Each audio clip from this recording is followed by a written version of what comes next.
Hey guys, I've got a very busy week. I'm just working on a brand new course, a new sort of introduction course into the stock market and options. So don't have a lot of time, but I did want to quickly go through a couple of things here. I've received a lot of emails over the past 24 hours or so about what's going on in the stock market. Are we having another pullback?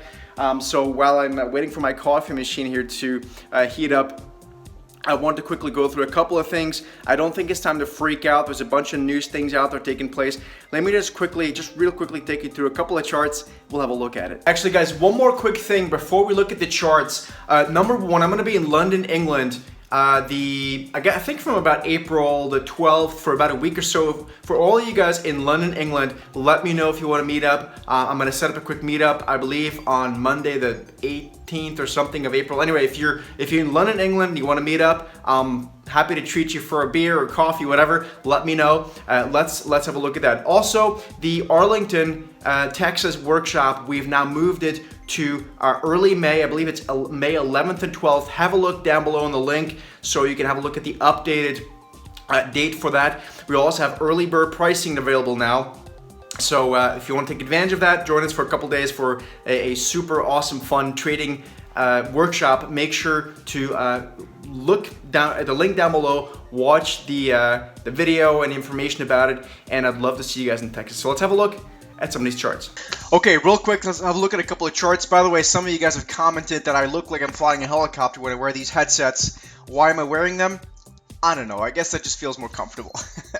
Anyway, let's have literally just a couple of minutes, have a look at the charts.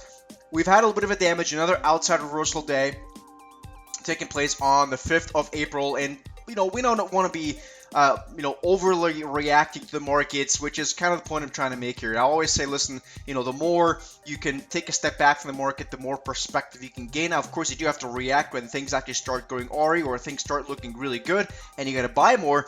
But let's have a look at the Russell 2000. I don't want to sound like a broken record, but the reality is that even though we've had some more weakness now, as long as we remain holding these support areas, really, the Russell 2000 is stuck in a range since, well, depending how you measure it, early December 2016. So you can do the math, that's several months ago. So doesn't mean that we can't fall apart, but I just want to give you guys perspective. So we've had a lot of choppy markets, a lot of news flow over the past few days, renewed news flow. Now we've got a meeting between President Trump and President Xi from China. All these things are very newsy. We've got the jobs report on tomorrow, Friday, April the 7th. So there's just a ton of stuff going on. Nonetheless, the markets, largely speaking, if you look at them, the broader indices remain basically trotting sideways. We continue to see at least relative strength through the intermediate term lens in what we call the large cap tech stocks, so the QQQs, NASDAQ 100s. I do think they're overbought, but we continue to see that trend intact. So from my perspective, until some of these trends start changing, it's just really difficult to be really bearish on stocks. So is it a time to freak out?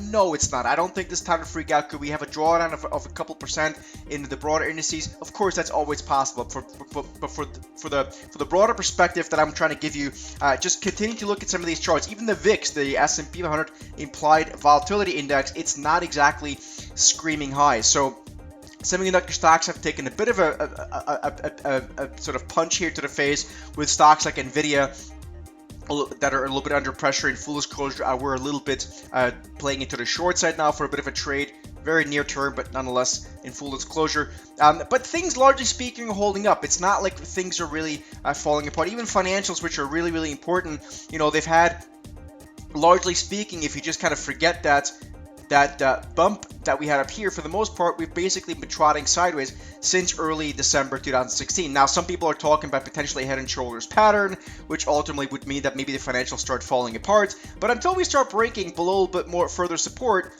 again, we're just kind of trotting sideways. And that really has been the story underneath the surface in a lot of the stock market, U.S. stock market. Year to date, there certainly has been trades to do, from Teslas to Apples to other large cap stocks to energy stocks. There's been plenty of stuff to do, but the broader indices remain, largely speaking, consolidating in a very choppy and somewhat frustrating range. So just wanted to give you guys this. Have a good rest of the day, and I'll see you in the next video.